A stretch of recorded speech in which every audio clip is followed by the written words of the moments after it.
to the principal. I have my summit conference to him. Understand? Naninigaw ka yata dahil dinadaan mo yata sa laki. Don't move! Don't go! Guard, anong problema? Ano, ma'am? Si Ma'am Pisto, nagpupumilit pumasok eh, hindi naman pwede pumasok, walang ID eh. Ah, anong problema? Yan batuta mo nakakastorbo eh. Anong problema ninyo? Lady, because I have my summit conference to the principal of this school. And this gully person is refusing me to enter in this gully gate. Boring talaga dito, oh. Nakapulang tayo. May pera ba kayo? Kami mawawalan. Okay, ikaw. Ayos! Okay, wala pera? pampalipas oras to. Sige. Talo. Walang niya kayo. Ginawa niyo pa sa opisina ko. Boss. Total, may kaso na rin lang eh. Didagdagan na natin. Ha? Talagang dadagdagan ko? Boss! Boss! Magkano po ba ang piyansa ko? Ano mo na? Bakit? May pera ka na ba? Boss, marami. Tingnan mo tumutandang to. Kaya-kaya. Bueno, magpiyansa ka rin sa labas. Opo. Huwag kayo alis dyan, ha? Alika. Tir-tir. Akit bahay. Sorry na lang, ha. Mag-ipon kayo uli. Wala to naman. Ay, hindi. Akit to. Anak, yung pera ko nandun. Mother, that is not yours. Oo. You know, Mother, I am shameful this kind of people. Nakakahiya ka. Pero anak ko, anong kakainin natin kung hindi ko gagawin yung pandaraya? Even though I don't want to eat this kind of food that come from those bad people. Webster. Webster. Hindi naman sa ako'y nakikialam. Kung ako ikaw, maghahanap na ako ng trabaho.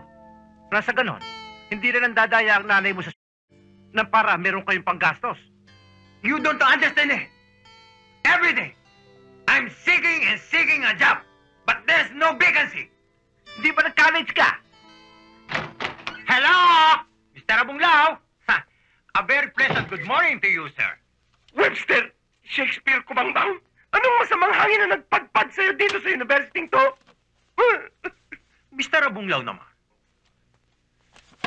Mr. Abunglao, nakakatouch naman yung excitement nyo sa isang katulad kong alumni homecoming. Sit down. Please don't touch me. Huwag mo kong hawakan. Anong kailangan mo dito? Well, the truth of the matter is, I made this alumni homecoming because I wanna get my diploma. Diploma? Paano ka magkakaroon ng diploma? Graduate ka ba? Well, all my classmates, they are graduating. So, I also graduating. Your classmates graduating? Kaya sila graduate kasi naipasa nila lahat ng subjects nila. Ikaw ko bambang ni vacant period, hindi mo na ilusot. You mean, sir, all my beloved professor baksak me? I want to talk to them. Hindi mo sila makakausap, kubangbang. Why? Kasi 10 taon na silang patay dahil sa konsumisyon sa'yo. You see, sir, they are all karma. Therefore, I have no choosing but back to my alma mater. Anong ibig mo sabihin? Sir, I will study here. I am school and school until I get graduated. Kubangbang, utang na loob. Huwag na huwag mong gagawin yan, please. Mr. Abunglao, why you are very aluping when you see my face? The only thing is I wanna get my diploma. Diploma? Yun lang ang kailangan mo, diploma? Yes, sir. Bibigyan kita ng isang crack na diploma. Huwag na huwag ka nang bumalik dito sa pamantasan ko, please. You mean, sir, I will get my diploma in English? In Latin, in Spanish, in Chabacano, kahit anong gusto mo. Well, if that is the case, baka pwede ko, sir, na magturo ng English dito since I have my alumni homecoming in this permanent school. Kubangbang, utang na loob. Pagkakuha mo ng diploma mo, huwag ka nang babalik dito. Ni Anino mo, ayoko nang makita dito, please. Even my shadow? You don't want to look anymore? Oh, that's funny. I like myself in the mirror. Anyway, that's all right. You give my diploma, and you can see me no more. All right? Okay? All right. Okay. Thank you. Thank you. Thank you. Thank you. I graduating. I can teach English. My favorite subject. Wow!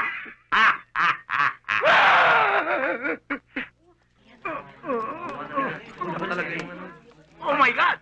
Ano nangyari kay Miss Gomez? Hindi matay ho eh. Nagka-nervous breakdown, sir! Bakit? Sir, kung kayo naman ho ang makakita ng ahas sa bag eh. Ahas? At Oho. saan naman ang galing ang ahas na yun? Of course, may naglagay doon, sir. Ang tanong, kung sinong naglagay. Aha! This is what I intend to find out. Okay? All of you, back to your seat. Sir. At kayo naman, bumalik na kayo sa inyong trabaho, ha? Yes, sir. Ay, dadali ko muna sa klinika sa Miss Gomez, sir. Ah, siya nga pala. Oo. Painiksin nyo kagad, ha? Sige, dali. Go! Dali. Please.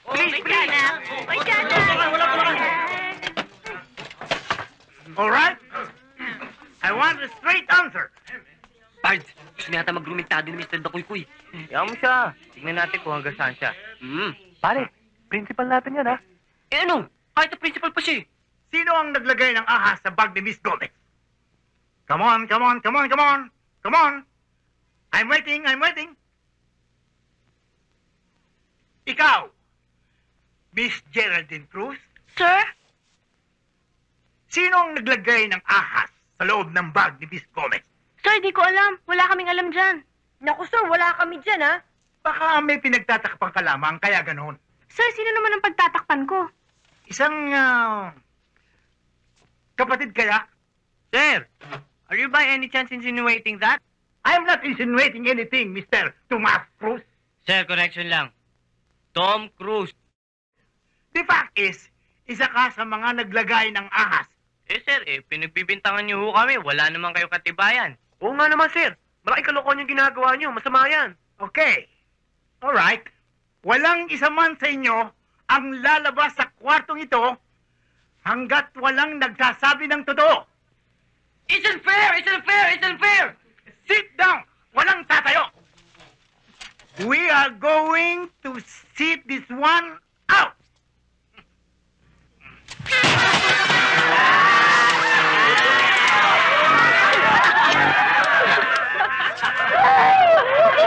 Walang yan kayo! Pati kung tinatalo ninyo! Kaya walang ganang teacher na magturo sa inyo! Pare, bali ang balakang niya. Siguro naman, hindi na tayo babanggay ng dakoy-koy na yan. O ano, maligaya na kayo. Wala kayong alam gawin kundi puro kalokohan.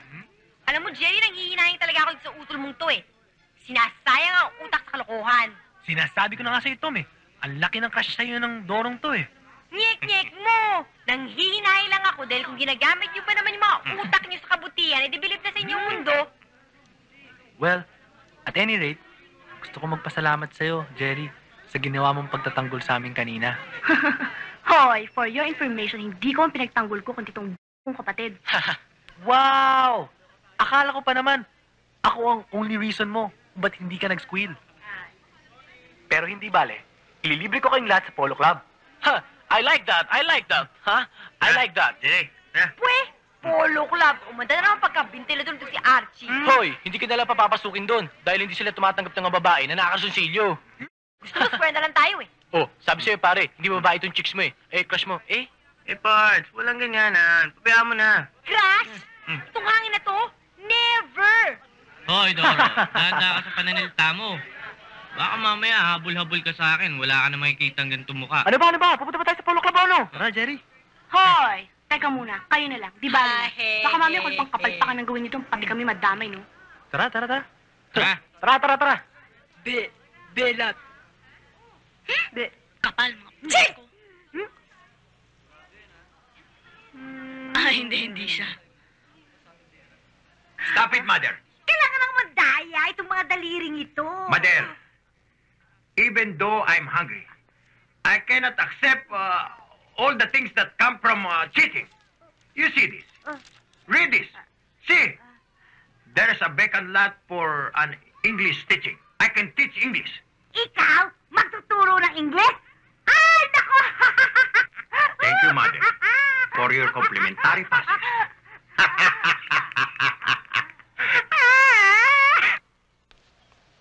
Hey, guard. Can I open the gate?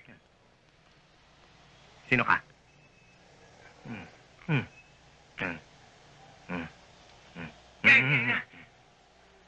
Hindi pwede, hindi pwede. Hey, guard. You don't understand English? Okay. I'll explain it in Filipino language. Teka muna, teka sandali. Pin your ID properly. ID. No ID. Hindi ka pwedeng pumasok. You don't understand English. Okay. I will use national language. Buksan mo yung pinto. My golly, very hard to talk in Tagalog. Sandali. Hindi mo ba naiintindihan talaga? Walang ID. Hindi ka pwedeng pumasok. Sige, malis ka na. But I want to talk to the principal. I have my summit conference to him. Understand? Naninigaw ka yata dahil dinadaan mo yata sa don't laki. move, don't go. Guard, anong problema? Muna, ma'am. Si ma'am, nagpupumilit pumasok, hindi naman pwede pumasok, walang ID. Anong problema? Yan batuta mo nakakastorbo eh. Anong problema ninyo? Lady, because I have my summit conference to the principal of this school. And this gully person is refusing me to enter in this gully gate. This gully, hindi ka pwede Ma'am, hindi pwedeng pumasok, walang ID eh.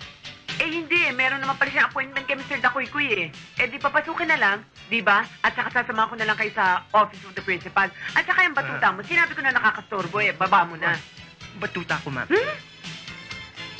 Papasukin mo na lang kami, please. Yes, ma'am. Halika na. Thank you.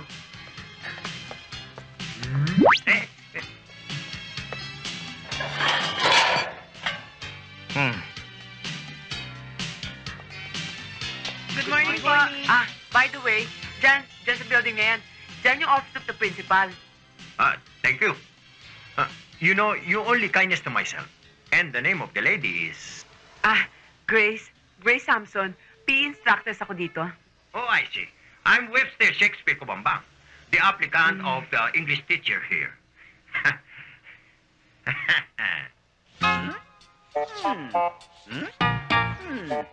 One, two, three, 4, 5, 6, 7, 8. 1, 2, 3, 4, 5, 6, 7, 8. And turn.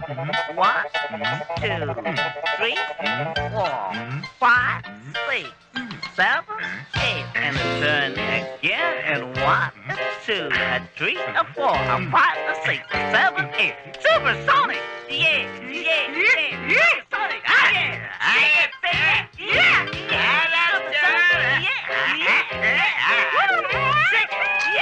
Shake it, baby! Yeah!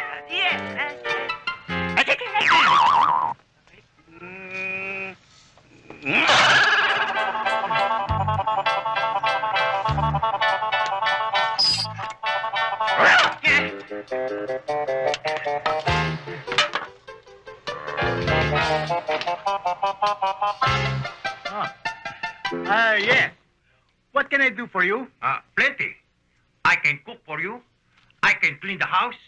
And I can even go to market if you want. Sino ba ito? Malay ko sa inyo, sir. Sino ka raw? Please, don't waste our time. Sino? Wala kaming panahon sa kalokohan mo. Me? You don't know me? I'm genius, teaching English in this school. You want evidence? This is my diploma. Ikaw yung nagpresentang magtuturo ng English? Precisely.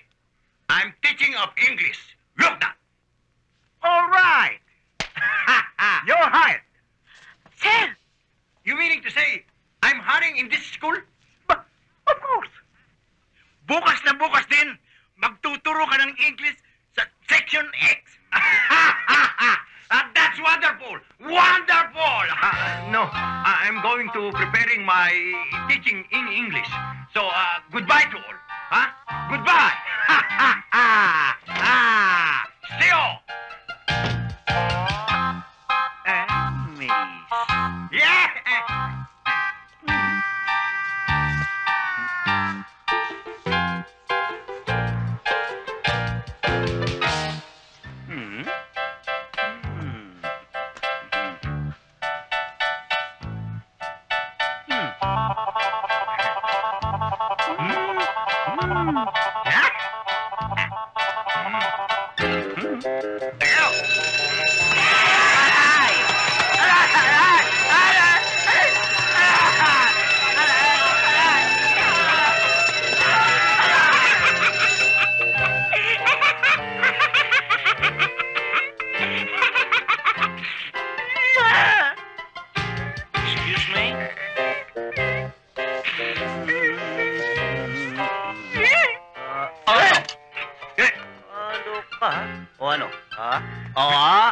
lalaban ka? O ano, ha? O ano? Ha?